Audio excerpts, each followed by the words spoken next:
Hello दोस्तों, मैं आपका दोस्त विनीत गोस्ट स्टोरीज टाइम में आपके लिए नए हॉरर कहानियां लेकर आया हूं। भूतिया घर। एक छोटे गांव में एक पुराने भूतिया घर की कहानी थी। लोग कहते थे कि उस घर में एक पुराना राज छिपा हुआ है। गांव के बच्चे डर के खातिर उस घर के पास से निकलते थे। एक रात गांव का एक नौजवान वीर ने उस घर को जाने का फैसला किया। वह अकेले उस घर में घुस गया। उसने सुना कि कोई चीख रहा है, लेकिन वह अपने सपने को पूरा करने के लिए आगे बढ़ा। जब वह अंदर पहुंचा, तो उसने देखा कि एक वृद्ध औरत वहां बैठी थी। वह वीर को बताया कि वह अकेली है और उसका बेटा उसकी मदद करने के लिए अगले दिन आएगा। रात बीतने के साथ साथ वीर ने उस घर के राज को जान लिया। पता चला कि उस घर के मालिक ने अपने ही बेटे को उसी घर में जिंदगी भर बंद कर दिया था। वीर ने उस आत्मा को उसके पुत्र के साथ मिलाया और उन्हें शांति मिली। इसके बाद वह भूतिया घर नहीं बल्कि खुद गांव की सबसे बड़ी दादी माँ के घर बना दिया। गांव वाले अब उसे खुशियों का घर कहते थे और उसे उनकी सबसे प्यारी जगह मान लिया था। चुड़ैल की कहानी। यह बात उस समय की है जब मेरी गर्मियों की छुट्टियां चल रही थी। उस समय मैं अपने मामा के गांव छुट्टियां बिताने गया हुआ था। वो गांव बहुत ही सुंदर था और वहां के खेत खलियान और पहाड़ भी काफी सुंदर थे। गांव पहाड़ों के बीच में बसा हुआ था। वहां के लोग भी काफी अच्छे थे और मैत्री स्वभाव के थे। दिन में वहां पर काफी गर्मी पड़ती थी, पर रात एकदम ठंडी होती थी। मैं और मेरे मामा रात में घर के बाहर ही खाट बिछाकर सोते थे। एक बार मैं देर रात तक अपनी मामी जी से बातें कर रहा था। बातों ही बातों में मैं मामी जी से पूछने लगा कि मामी जी, यह बताइए, इस गांव में आपने कोई चुड़ैल वुड़ैल नहीं देखी है क्या? वैसे मैं आपको बता दूं कि मुझे भूत चुड़ैल की कहानियां सुनना काफी दिलचस्प लगता था। पर मेरी मामी जी बोली कि रहने दे, फालतू में तू डर जाएगा और रात को ढंग से सो भी नहीं पाएगा। पर मैं भी कहाँ मानने वाला था। मैंने भी जिद पकड़ ली कि कहानी तो आपको सुनानी ही पड़ेगी। मेरी जिद के आगे वो भी नतमस्तक थी। उन्होंने कहा कि इस गांव में बहुत सी चुड़ैलें रहती है, पर किसी को दिखती नहीं है। मैं बीच में ही बोल पड़ा कि जब किसी को वो दिखती नहीं है, तो फिर कैसे पता कि वो यहाँ रहती है? मामी जी बोली कि हाँ, किसी ने उन्हें देखा तो नहीं है, पर फिर भी कुछ लोगों ने उन्हें महसूस किया जरूर है।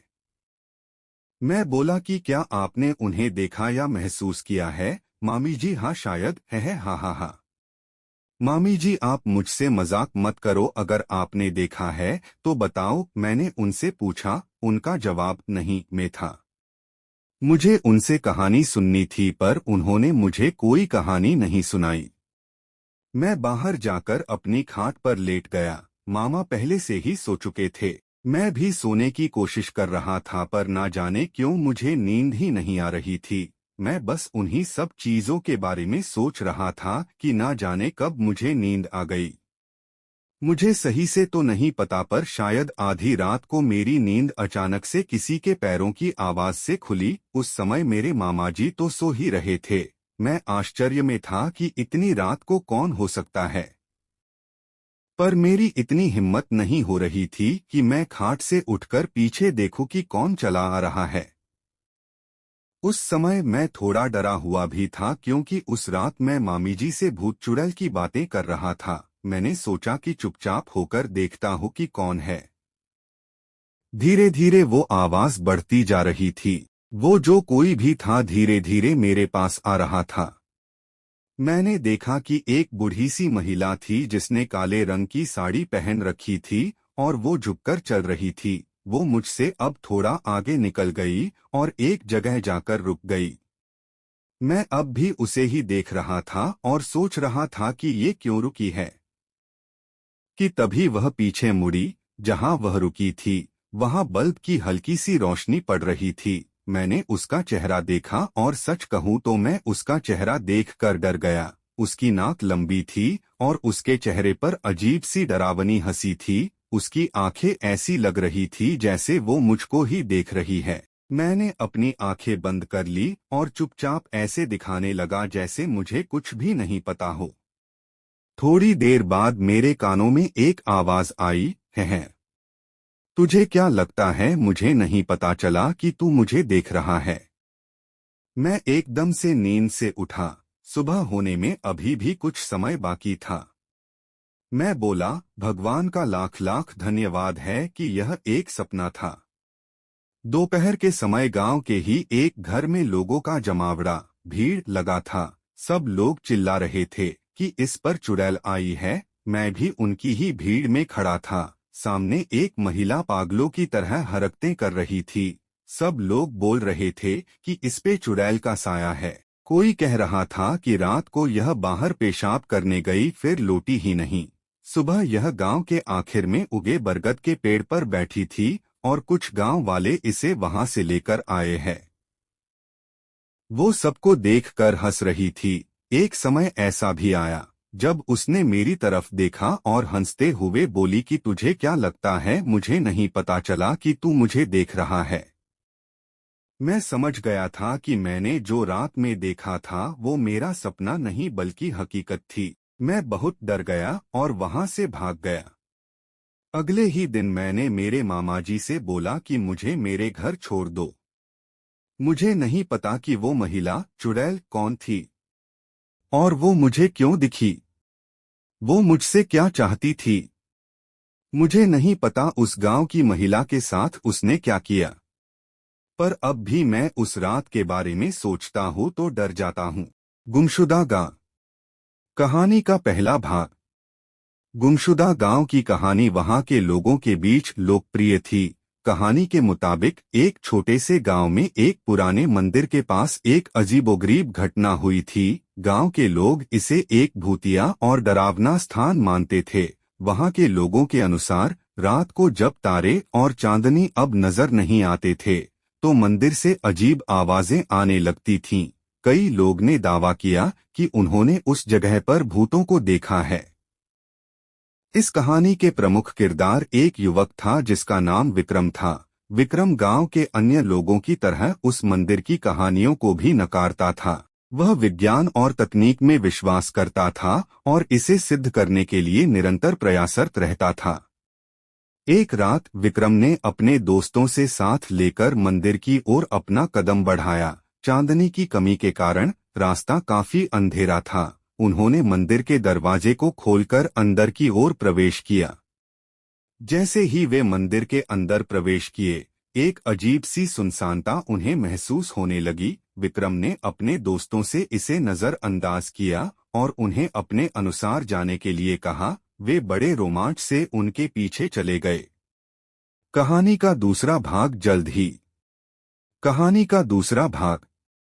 विक्रम और उसके दोस्त अंधेरे मंदिर के अंदर आगे बढ़ते गए। धीरे धीरे उन्हें लगा कि मंदिर के अंदर कुछ अजीब हो रहा है। एक अजीब सी ठंडक उनकी हड्डियों तक पहुंच गई और वे अब भयभीत होने लगे। बीच में उन्हें एक आवाज सुनाई दी जो कि अजीब और डरावनी थी। धीरे धीरे वे उस आवाज की ओर चले गए और उन्हें एक छोटा सा कमरा मिला जिसमें एक पुराना पुस्तकालय था। विक्रम और उसके दोस्त ने पुस्तकालय की ओर बढ़ा और उन्हें वहां अजीब और भयानक पुरानी किताबें मिली। उन्होंने कुछ पुस्तकों को खोला और उन्हें देखकर हैरानी महसूस की। एक पुरानी पुस्तक में वे एक विचित्र चित्र देखते हैं जिसमें एक डरावनी मूर्ति थी। पुस्तक में लिखा था कि यह मूर्ति गांव के अंधेरे मंदिर के भूत का आवास है। विक्रम और उसके दोस्तों ने पुस्तक को देखकर एक दूसरे को चुपचाप देखा और वे जाने के लिए तैयार हो गए। क्या विक्रम और उसके दोस्तों को उस मंदिर में कुछ अनोखा मिलेगा या यह सचमुच एक भूतिया स्थान है? जानने के लिए कहानी का आगाज अगले हिस्से में। कहानी का तीसरा भाग। विक्रम और उसके दोस्त ने मंदिर के अंदर का एक और कोना खोजना शुरू किया। धीरे धीरे उन्हें एक छोटा सा कमरा मिला जिसमें एक और भूतिया पुराना पुस्तकालय था। विक्रम और उसके दोस्तों ने पुस्तकों की खोज की और एक पुरानी किताब उन्हें मिली जिसमें गुमशुदा गांव की कहानी थी। किताब में लिखा था कि कई साल पहले गांव में एक बड़ा अपराध हुआ था जिसमें कई लोगों की मौत हो गई थी। लोग कहते थे कि उनकी आत्माएं अब भी वहां रहती हैं और अपने दुखों का बदला लेने के लिए जीवितों को परेशान करती हैं। विक्रम और उसके दोस्तों को यह किताब पढ़कर डर लगने लगा, लेकिन वे अभी भी उत्साहित थे कि यह सब केवल कल्पना है। चारों ने विचार किया कि क्यों न उन्हें खुद देखें कि वहां क्या है। वे उस कमरे के बाहर निकले और उन्होंने एक छोटे से रास्ते पर जाने का निर्णय किया। क्या विक्रम और उसके दोस्त गुमशुदा गांव के रहस्य को सुलझा पाएंगे, या क्या वे भूतों के खतरे का शिकार हो जाएंगे? जानने के लिए कहानी का निर्माण अगले हिस्से में जारी है। कहानी का आखिरी भाग। विक्रम और उसके दोस्त ने मंदिर से निकलकर गुमशुदा गांव की तरफ बढ़ा। रास्ते में उन्हें अजीब और डरावनी आवाजें सुनाई देने लगीं। धीरे धीरे उनका दिल भय से भर गया। गांव के पास पहुंचकर उन्होंने देखा कि वहां सभी घर खाली थे। धीरे धीरे वे एक बड़े से बूढ़े घर की ओर चले गए जो कि कहीं अजीब सा लग रहा था। घर के अंदर दाखिल होते ही वे अजीब चीखों की आवाजें सुनाई देने लगीं। विक्रम और उसके दोस्त घबराए हुए थे, लेकिन उन्होंने आगे बढ़ने का निर्णय किया। उन्होंने घर के हर कोने को खोजा, लेकिन कहीं भी कोई नहीं मिला। वे अब और भी डर गए। अचानक एक छोटी सी आवाज सुनाई दी, बचाओ मुझे। विक्रम और उसके दोस्त ने आवाज के स्रोत की ओर दौड़ा और उन्होंने एक छोटे से कमरे में एक बच्चे को पाया। बच्चा डर के मारे था और वह अपने माता पिता की खोज कर रहा था। विक्रम और उसके दोस्त ने उसे समझाया और उसे उनके साथ ले चलने के लिए कहा। वे सभी मिलकर गांव से बाहर निकले और वहां से जल्दी से निकल गए। गांव से निकलने के बाद विक्रम और उसके दोस्तों ने बच्चे से उसका नाम पूछा। बच्चा डर के साथ बोला, मेरा नाम राहुल है। मैं गांव से बच निकला हूं क्योंकि मेरे माता पिता उस भूतिया मंदिर में चले गए हैं और वहां अब तक वापस नहीं आए हैं। राहुल की बात सुनकर विक्रम और उसके दोस्त विचलित हो गए। क्या यह सच है कि राहुल के माता पिता वास्तव में भूतिया मंदिर में फंस गए हैं, या क्या इसमें कोई और रहस्य छुपा है? कहानी के अंतिम रहस्य को सुलझाने के लिए आपको अगले हिस्से का इंतजार करना होगा।